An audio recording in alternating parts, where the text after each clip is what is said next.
in the matter of Almanur Kassem and others against the Honourable Bradley Hazard, MLA, and others. Can I have the appearances, please? Thank you. Your Honour, Ms Rusiti, R-U-S-I-T-I. I appear for the plaintiffs. Thank you.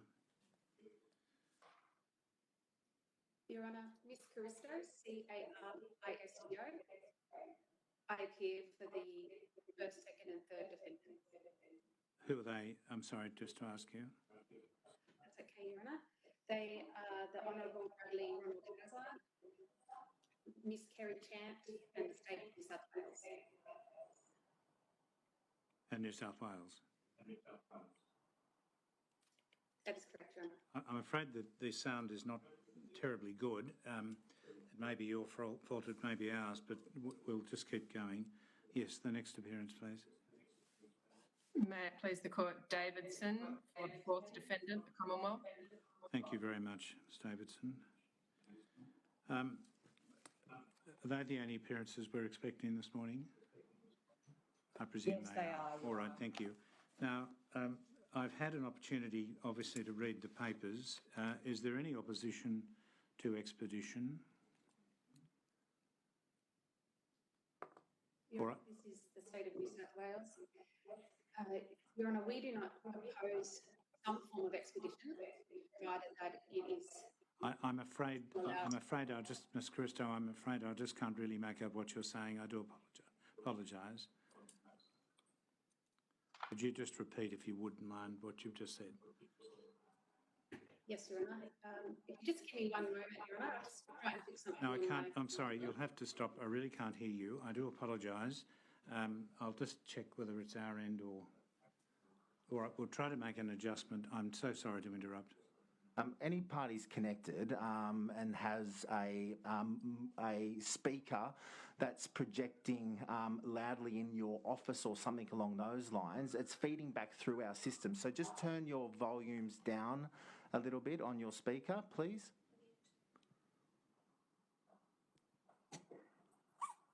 And general practice would be is if you're not addressing the court, please mute yourselves if you're not addressing the court. Thank you. Now, Ms Caristo, I have another go. I'm so sorry. No, I'm sorry, Your Honour. Your Honour, as I said, I act for the first, second and third defendants. We accept that there should be some degree of expedition in this matter. However, any degree of expedition should be consistent with the proper management of this case. Having said that, perhaps at some point it'd be helpful. You had said that you had read all the papers. I have not received the 5 affidavits that had been filed until 9:20 this morning. Neither had the State of New South Wales. They had not been served on them. We only became aware that those affidavits had been filed in our conversations with the Commonwealth this morning, who then forwarded those affidavits to us. So I have not had an opportunity to read those affidavits. They are over 300 pages in length. Nor have I had an opportunity to see instructions on those affidavits. All right. Well, I think in principle, obviously, expedition is warranted and consistent with what you've said, Ms Caristo. Now, can I just raise a couple of issues, because it's obvious that you're going to need some time to read the materials. I have seen the affidavits. I've read the body of them. I've not had time to read all the various annexures, but I'm familiar with the various factual assertions. Let me just raise some issues now, and what I think is the most convenient course is if I then conduct a directions hearing early next week so that the various matters that I'm going to raise could be addressed and then more focused consideration can be applied to the question of referral to the Court of Appeal. I'll just raise some issues. I don't really require a response now, but these are matters which I think we should discuss sometime early in the new week. The first question is, obviously, the formulation of questions. There are a great number of questions raised by the statement of claim. Many of them are questions which raise questions of the validity of New South Wales legislation juxtaposed against other New South Wales acts of Parliament or unreasonableness in perhaps in the Wednesbury sense, if that's what's adverted to. There are at least 3 questions which arise potentially under the Constitution, that is the Federal Constitution, and there's a question of whether 78B notices, notwithstanding the fact that the Commonwealth is a party to this proceeding, whether 78B notices need to be filed or served in any event. I also want some address to be applied, or some attention to be applied to whether, first of all, there can be an agreed set of questions. I can't think that might be a difficulty. But the next question, or one of the next questions I want to deal with, is whether there are any factual disputes. If so, what are they? And they can't be dealt with by way of assumption, so they'll have to be determined. It may be that there could be an agreed set of facts. I simply don't know, but I'd invite the parties to give some consideration to that and obviously discuss with each other whether there can be an agreed state of facts, and that would make the referral to the Court of Appeal a quicker and easier task. That's not to say you should agree unnecessarily to things, but I'd just like to know if there's any factual issue for me to determine or for a court to determine, then that ought to be identified. So having said all of that, I don't require this morning any response to anything I've said. What I'd like to do is bring you all back at the earliest opportunity next week for another directions hearing only, at which we can go through these various matters, hopefully you having had an opportunity to discuss matters among yourselves. Now, I can do this, I'll just check with my associate in a moment. Because I've got a matter starting on Monday, I'd have to make the directions hearing either 8:30 one morning or 9 o'clock one morning.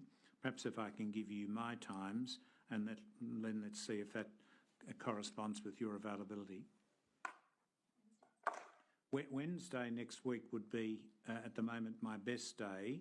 I can do that at 8:30 or I could do it at 9, and the point would be a directions hearing to talk through various matters. As I say, hopefully you each having had the opportunity to get some instructions and to have discussed with each other whether or not there is any agreed way forward or not. At least we can identify what I need to do or don't need to do. Would Wednesday be convenient first to you, Ms. Christie? Yes, Your Honour, either of those times on Wednesday is suitable. All right. Is there any preference between 8:30 and 9? Does it make any difference from your point of view? I'm not the world's earliest riser, so 9 o'clock is better for me, but don't let me... No, 9 o'clock's fine by me. No, Ms. Caristo, does 9 suit you on Wednesday? Yes, Your Honour. All right. And Ms. Davidson, does 9 suit you on Wednesday? Yes, Your Honour. All right. Well, having put those matters on the table, can we just come back? I don't expect you to, at the moment, to give me an allocation of how long you think the matter will take. That's, I think, a little way off just yet, because it's subject to matters that Mr. Caristo wants to get some instructions on, no doubt. All right, well, having said what I've said, as I said a moment ago, it does seem to me the matter should be expedited, or the matters should be expedited.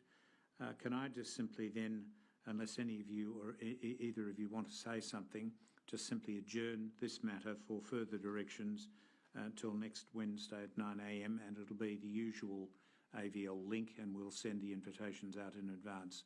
Now, is there anything any of you wish to raise? By all means do so, otherwise I'll simply adjourn the matter for further directions to Wednesday of next week.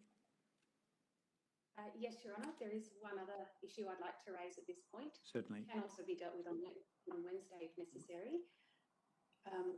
The first and second defendants, that is Mr. Hazard and Ms. Chant, have filed submitting appearances in this matter. Yes. However, I now have instructions to seek to have them removed as parties in the matter. All right. That is because they have not been properly or necessarily joined, and the state of New South Wales is a party in the matter and is the more appropriate party. I understand the point you're making, and it seems to me to be sensible. However, it's a matter for Ms. Rossetti, I'm so sorry, to get some instructions, and we'll deal with that next Wednesday. At the moment, if the state of New South Wales is there, a tentative view only, I don't see the necessity of either Mr Hazzard or Dr Chant being parties to the litigation, but we can deal with that either by consent or otherwise, perhaps next Wednesday or at some convenient point in the near future. All right, well, anything else to be raised? One other thing, Your Honour, perhaps I could ask either by way of order or perhaps Ms Risky could agree to it now, if they could draft those questions Yes. that they would propose be put either for separate determination before this court. Yeah, I think that's appropriate. I think the plaintiffs ought to, I can see how the questions could be formulated fairly readily, but nonetheless, I think formulate the questions, and I think I'd like to know by Wednesday that there's been some advanced discussion about what, if any, factual disputes there might be, or if there could be. I don't necessarily suggest you might have done this by Wednesday, but if you're advanced on an agreed statement of facts, that would also be very helpful. But perhaps if I can leave those two matters on the table, Mr Rossetti, for you to think about and get some instructions about. Would that be convenient? Yes, Your Honour, and I don't see any difficulty in us proposing our draft list of questions by 5 p.m. Monday or by Monday, and possibly also a draft statement of agreed facts. Well, I think that would be incredibly helpful. If you can do it by 5 p.m. Monday, then by all means do so, and then hopefully by Wednesday everyone will have at least some opportunity to have a look at it, and I can then case manage it after that. All right. There was just one further thing, Your Honour. Hang on, just 1 minute. I'm so sorry. You go ahead. I was just going to respond to the question of service of the affidavits on the various defendants. They were served by email at 10:07 p.m. on Wednesday. However, if Ms Caristo's client doesn't have the affidavits, then by all means, I will ensure that my instructing solicitors serve them again this morning. Well, I don't think it's a question of not having received them. I think what Ms Caristo was saying is that from her point of view, and perhaps those assisting her, she's only just recently received them, but you can talk among yourselves about that. But I didn't get the impression she hasn't got them, only that she hadn't had time to consume them and be in a position to respond, that's all. Thank you, Your Honour. Perhaps I misunderstood. All right. Now, Ms Caristo, did I stop you saying something else, or Ms Davidson? Yes, Your Honour, but it may be that this is a matter for Wednesday. However, in the interest of expedition, it may be this is something the plaintiffs should consider before that, and that is the service of Section 78B notices. Yes. Well, it does seem to me, Ms Rossetti, I've looked at it. I do think 78B notices would be required, as I've said, notwithstanding the fact that the Commonwealth is a party. It clearly gives rise to, at least as I read the questions, at least 3 issues, leaving Section 109 to one side. There are 2 other constitutional questions that arise. So there are questions that arise under the Constitution. It seems to me it is a 78B issue, but you might take that on board. And if that can be moved along, if you regard it as necessary to do so at the moment, again, tentatively, I think it is. But I'll leave it to you to give consideration to that for the moment. Yes, Your Honour, thank you. Your Honour, if I might. I beg your pardon, Ms Davidson. Yes, Ms Davidson. I'm sorry, Ms Rossetti. Your Honour, I would agree with what Ms Caristo has indicated in relation to the appropriateness of Section 78B notices being issued, and in circumstances where the matter is to be expedited, it's obviously appropriate that that be done as soon as possible. Yes, I mean, if you want the matter to move, then obviously the attorneys, the relevant attorneys, need to take on board the questions. So I think it needs to be expedited. But I'll simply leave that on the table. It's obviously a matter that needs to be attended to. Now, Ms Caristo, did I stop you from saying something else? No, you didn't, Your Honour. All right. Well, thank you all very much for this morning. I'll then adjourn this matter for directions to 9 a.m. next Wednesday morning. And thank you all very much.